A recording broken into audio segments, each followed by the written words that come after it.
Hello, everybody. Welcome back to another episode of 5 Minute Gaming News, the show that may or may not be 5 minutes. Today in the news, G4 is dead. Again. Yes, I'm aware there was a lot of news, a lot of scandalous stuff this past weekend, but we need to start here. The reincarnation of the 2000s era gaming channel G4, according to Deadline, a channel that remained a cultural touchstone for many millennials, had its plug pulled just a year after its relaunch by email. The channel, along with putting content on YouTube and social media, had a multi-year agreement with Twitch and a pay TV distribution deal with Verizon Fios, Cox, Xfinity TV, and Philo. Its programming slate included new versions of mainstays Attack of the Show and X-Play, plus Comedy Boosted, Japanese competition series Ninja Warrior, esports competitions, and a Dungeons & Dragons limited series. And yeah, on paper, that seems like a lot of fun. A bunch of shows people may be interested in. Except when you think about it, in reality, those are shows that exist 100 times over, all over the internet. G4 itself isn't all that unique anymore. Every YouTube channel, and I've said this before, I'll say it again, every YouTube channel that is games-based is its own G4. G4 was now competing with thousands, millions of other G4s. And I'm going to be honest, I think it's safe to say that none of the higher-ups thought about this, ever. Yes, I'm positive there were a lot of things going on in the background that we don't all know about yet, but we will in time. But none of that matters, because at the end of the day, the initial idea was a bad one. It was mediocre at best, poorly thought out, and I guess they just assumed they'd figure it out as they went along, because let's be real, that's what it looked like. When G4 first announced its relaunch, the hype train online was driven entirely, let's be honest, by nostalgia. People were excited by the concept, but the vast majority of those excited by its existence were excited because it reminded them of their childhood, watching it on TV. It was the only gaming thing they had during the early 2000s. But now, like me, they're all adults and they don't have time to watch G4. And those young 13 to 18 demographics or 18 to 24, whatever, they've got so many choices. What about G4 makes it special? And that should have been the thought process from day one. Why are we special? And I guess because they were so heavily involved with the original, the initial thought process was bring back all the old hosts. Who cares if they're in their 40s plus? But at that point, you're actively pushing away that younger audience. So then we got the Summer House and a search for hosts that could bring in younger crowds. And somehow we ended up with multiple esports hosts and minimal esports content. They ended up hiring hardcore gamers like my boy Gerard and then had him sit in on panels that were like played for goofs rather than talking about games. It lacked soul. It was formulaic. It was confusing. They did everything in their power to make it really hard to find what you wanted to watch. No, seriously, someone tell me, what content were they trying to make? Was it for TV? Was it for YouTube? Was it for Twitch?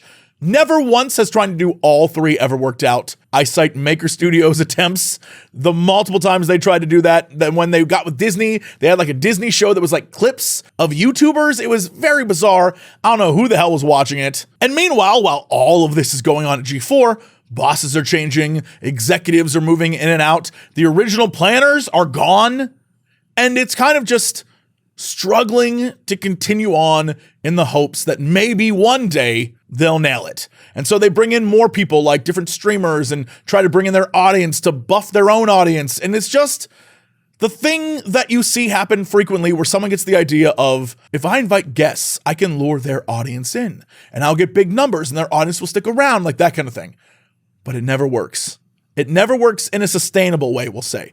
Yeah, it definitely gets you the numbers to begin with, but over time you run out of people to bring back on, and their fans see the show they're on, they get the idea, and they're like, all right, well, that was fun, and they move on. Again, another thing that is proven time and time again to be just like not a reliable way to run a business. And don't even get me started on the fact they were very okay with bringing back the 40 plus men that used to be part of G4, but all of the women were 20 something.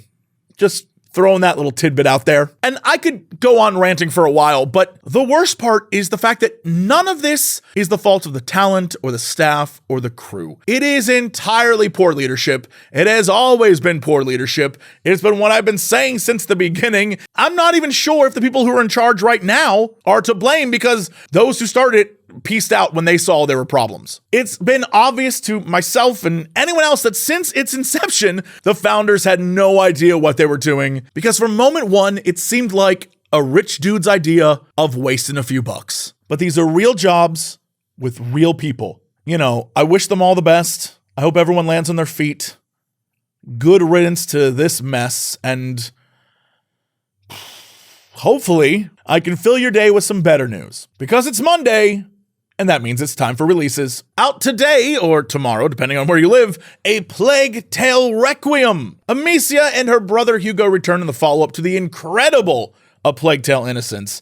Picking up 6 months after the first game, guide the siblings on a quest to find a cure for Hugo's mysterious affliction and grapple with both your emotions and so many rats. Seriously, if this one is anything like the first one, it is going to be incredible. Also out today, Potionomics, the beautiful and charming tale of a witch named Sylvia who finds herself owning a potion shop and having to make ends meet. Thankfully, she won't have to do it alone because she's got the help of some new friends in town. Hone Sylvia's skills of negotiation, outsell her craftiest competitors, and make her shop the #1 potion destination. That's right, it's 1 part potion seller, 1 part card game, and 1 part dating sim, so this one looks like a winner. On Thursday, Mario and Rabbids Sparks of Hope bounces back into your life. Building on the first game and adding new characters like Bowser, the turn-based game leaves some of its old ideas in the past, like the grid-based system, and instead opens up the levels to make the experience a bit more non-linear. Also, did someone say real-time encounters? Sure, why not? It's Rabbids, baby. And finally, on Friday, Gotham Knights is out. Set after the death of Batman, his protégés, Nightwing, Batgirl, Robin, and Red Hood,